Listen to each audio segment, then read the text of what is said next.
Commissioner Michael McGrath, thank you so much for joining us. I'm just going to start with an issue that's exercising citizens right across Europe right now. That is social media, and the Commission is bringing out an expert panel report over the coming week, which is likely to perhaps indicate a ban on social media for teenagers. You might kind of indicate or enlighten us on what this is likely to recommend. Well, thank you, Mary, and good to see you, and thanks for having me on. Yeah, this is an issue that is being debated all over Europe and beyond Europe at this time, and I think it's fair to say that change is coming, but the exact nature and the detail of that change is yet to be decided. We all recognise the harms that can be caused online. We also recognise the positives, that for many young people it's a huge part of their lives. It's how they socialise with each other, how they interact. It's where they get their information, where they play games. So we're very conscious of all of that too, but we cannot ignore the risks and the harms, particularly for younger children.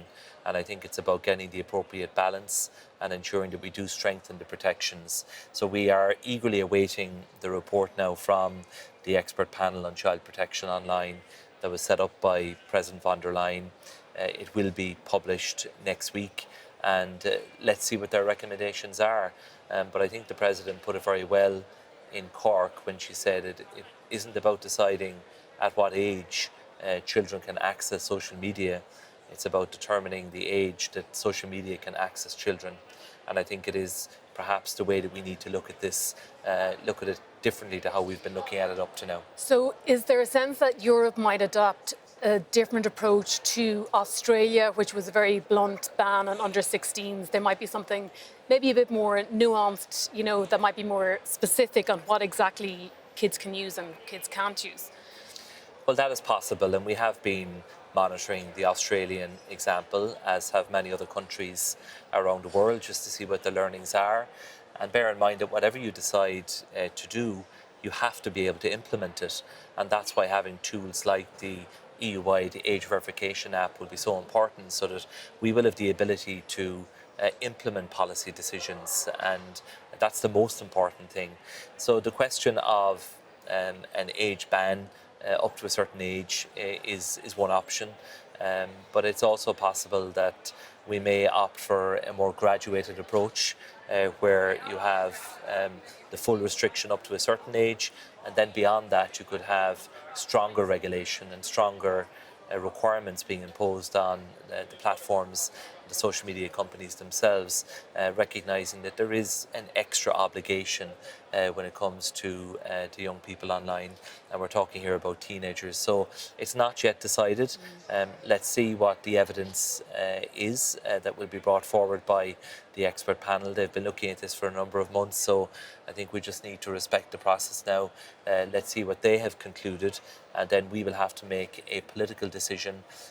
But I think it is vital that we do make one on an EU-wide basis, because we see many member state initiatives in recent times, which is all very well and good, but in truth, given the nature of this issue, I think it's far more implementable and enforceable and better coordinated if it's done on an EU-wide basis, and that would be my personal view. Just lastly on this, when you say a graduated approach, are you suggesting there might be a different approach for a 13-year-old as there is for a 14-year-old, as there is for a 15-year-old, that it sort of eases up gradually as per age? I think that's possible. I mean, one of the downsides of having, let's say, the full ban up to a certain age and then no further restrictions beyond that is that once a child reaches that age, then they're dropped straight into the existing environment online. And I think that is problematic in its own right. So I think we will have to take an approach that is more comprehensive, that does look at addictive design functionalities, for example, models that reward more time and more money being spent online, issues around infinite scrolling and so on. So also, I think considering how do we make it easier for parents who want to do the right thing and who want to protect their children online, how do we make it easier for them to have oversight and have some level of supervision and control? Many parents are really good at it, they're tech savvy, and it's not a problem for them. But for many others, it is a challenge, and we have to be honest about that. And also, I think the role of what are the default settings that can play, I think, an important role in bringing about change. So, is something turned on or off by default? Because I think our experience is that if it is on or off by default, it tends to stay that way and not actually be changed. So, I think a nuanced, considered approach is one that has considerable merit, but let's see what the experts come back with next week. And some of those issues you spoke about come under the Digital Fairness Act, which is a big policy that you're working on. Yeah. What measures will be in that to protect consumers or to protect children from online harms? Well, the Digital Fairness Act will come later on this year by way of a Commission proposal, and I'm delighted to be leading that work on behalf of the Commission. It will be the most significant piece of consumer legislation from the EU in probably 20 years, since the Unfair Commercial Practices Directive, which is a landmark piece of consumer protection legislation. So it will deal with issues such as so-called dark patterns, addictive design, the role of social media influencers, the need for them to be transparent, that there is a commercial transaction underpinning the promotion of a product or service, subscription traps that we all have got stuck in, where we sign up to a temporary trial period and then it automatically rolls on to a permanent commitment, and we have great difficulty sometimes in getting out of it. Issues around unfair personalisation, where children can be targeted with certain messaging and certain advertising, and also adults who have certain vulnerabilities, let's say a gambling habit which may be problematic, and then they get bombarded with gambling ads. I think issues like that do need to be examined. So it's going to be a very broad, comprehensive piece of legislation. The main focus will be on addressing any remaining gaps in the area of consumer protection in this digital world that we now live in, with certain elements certainly focused on children and strengthening protection of children online. One of the areas will be influencer marketing. Yeah. What's going to change with influencer marketing? So first and foremost, transparency. And I'm conscious that there is already legislation in place in Ireland and in some other member states, but not everywhere around the EU. And I think we do need to have a common approach to this issue. Influencers do their thing. It's commercial activity which is fully legitimate, and that's all fine. And people can be influenced or not influenced by the content. But I think it's important that if there is a commercial reality to the promotion of a product or a service, then the least that consumers deserve to know is that it is commercial in nature, that it is essentially an advertisement, it's paid for content, and it should be labelled as such.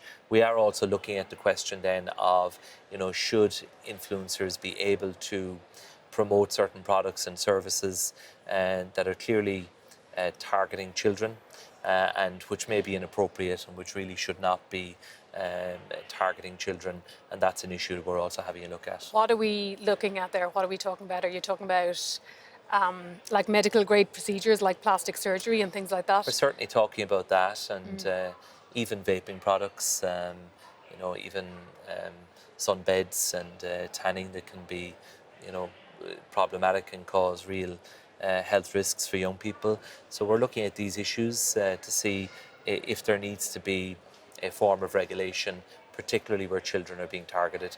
And we're conscious of not overstepping the mark. There is legitimate commercial activity, but I think when it comes to minors online, we do have to have extra protections in place, and we do have to go that extra mile to make sure that they are protected fully. And it is through that lens that we will be looking at all these issues. Is there a problem where there are certain products that cannot be advertised, like in normal media, newspapers, television, but influencers are marketing them without declaring as such? Is that a problem? Well, it should be declared that it is an advertisement, and I think that is at the heart of what we want to do here, so that consumers can ultimately make up their own mind, but not be duped into thinking that, well, this influencer just really loves this product and they want to encourage us to use it. If they're being paid to promote it, then I think we should know that. And often we might assume that, but we won't always know for sure. So certainly I think transparency is the key point. And when it comes to alignment with other legislation and regulation of the advertisement in the broadcast media of certain goods and services, I think we do need to take that on board too. So as you said, you have this massive policy, which is the Digital Fairness Act, a massive policy shift for tech. During the last time Ireland held the EU presidency, a leaked document showed that Enda Kenny, who was the Taoiseach at the time, had reassured executives in Facebook that Ireland would use its influence to get the best outcome. That was the GDPR rules at the time. Is there a suspicion in Brussels that, and we hear journalists asking the question here, is there a suspicion that Ireland has some sort of conflict of interest, or that it cannot be an honest broker as the presidency of the EU when we're so reliant on tech companies? Well, I think Ireland's success in the area, not just of technology, but other parts of foreign direct investment, whether it be life sciences or financial services, is a real strength of the European Union. These companies have invested in the EU. Many of them have chosen Ireland to be their European headquarters. But Ireland can share, I think, a lot of its experience and bring a lot of learnings to bear in the European Union generally about how it has been so successful in attracting foreign direct investment. But I have full faith in the Irish government to be honest brokers and to act in good faith and make sure that the common interest of the European Union is represented at all times and is the driving force behind the approach on all of these files. And bear in mind that there are many checks and balances in the system of the bringing forward of legislation and the negotiation of legislation involving the 720 members of parliament here, the 27 member states. Ireland will play a leading role, a vital role in the coming 6 months and can help to shape the agenda, but it will be working with partners and working with stakeholders and will, no doubt in my mind, act in good faith as an honest broker to achieve the best outcome for the European Union as a whole. Another area that comes under your brief is the so-called Temu tax, which has come in the past week. A €3 charge on products coming in from China. How is it working so far? There have been some reports of these companies trying to get around it, having something on their website to say, you can click EU warehouse. Are companies circumventing this, or how is the law working in practice so far? I think it's very early days yet, and as with all new laws that come into application, you have to monitor very closely what the reality of how it is being implemented is working out. And bear in mind the context here is that the European Union is now importing in the region of 16 million individual small parcels every single day. And this is driven by consumer choice, which is legitimate and is fair enough. But there are consequences. There are real pressures on the authorities, on the customs authorities, on the authorities that have to check product safety. And regrettably, we find when we do the testing that a high proportion of these products do not meet the minimum safety standards in the EU. And that is not just a bureaucratic issue. It is an issue that can cause real harm to the health and even put at risk the life of European citizens. So we have to respond and we have to deal with that. And the change in the customs arrangements is one part of that response. But it is accompanied by a stepping up of enforcement activity, more product testing, more online product safety sweeps. And in addition to the Digital Fairness Act that I'll bring forward later on this year, it will be accompanied by a pretty radical overhaul of the enforcement mechanisms we have of our consumer protection rules. So for the first time, it will now be proposed that the European Commission have the power to directly investigate and enforce large-scale breaches of consumer law. That will apply to European companies, but also to non-European companies, because the current state of play is not serving consumers because too many products that are unsafe are coming in, and in too many instances our consumer protection rules are not being respected. But equally, it's not working for European companies who are not competing on a level playing field, and it should be a level playing field. We welcome business coming into the single market, but it should be in a manner consistent with the rules of engagement in the European Union. How would that work for companies outside the EU? Well, would the EU have any powers? Yes, yes, we will have such powers if you are selling into the European Union. So if your product is being bought by an EU customer, then the EU consumer protection rules will apply and will be fully enforceable. One of the issues that MEPs were raising with the Taoiseach when he addressed the European Parliament here this week was the Auchinlesh plant in Limerick. It's really a decision now for the European Commission as to whether to sanction that factory or not.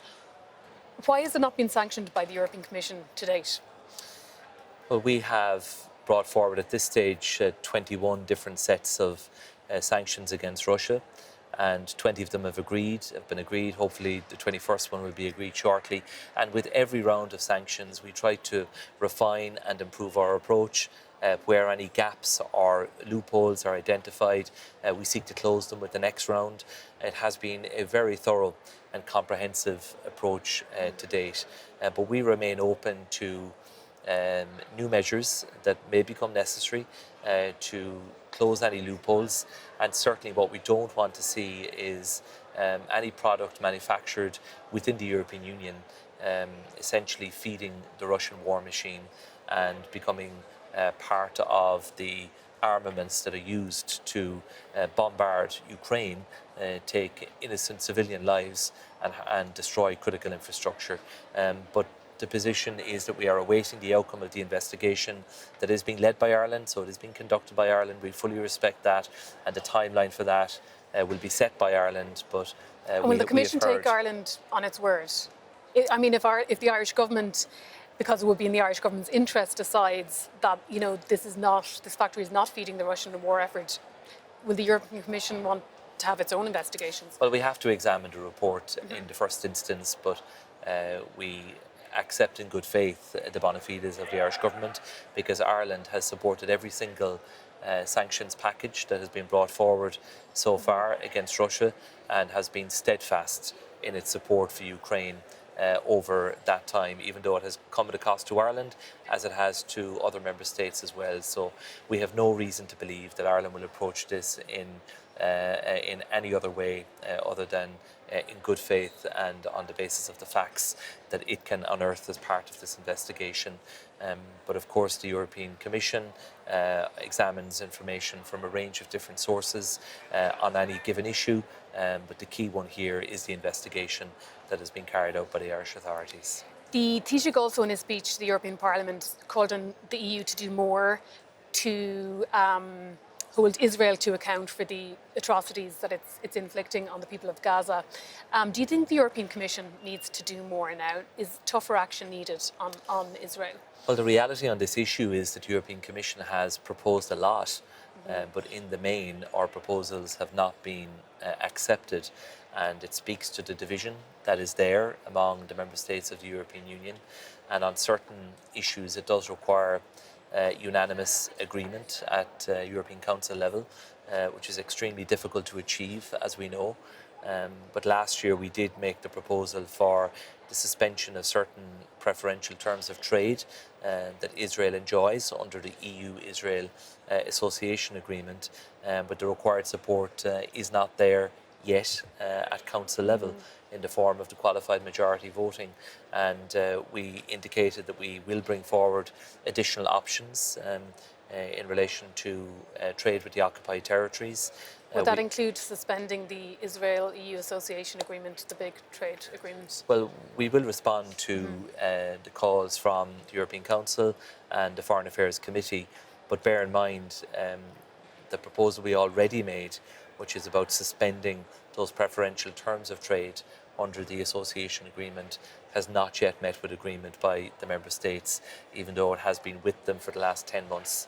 So we have to take that on board.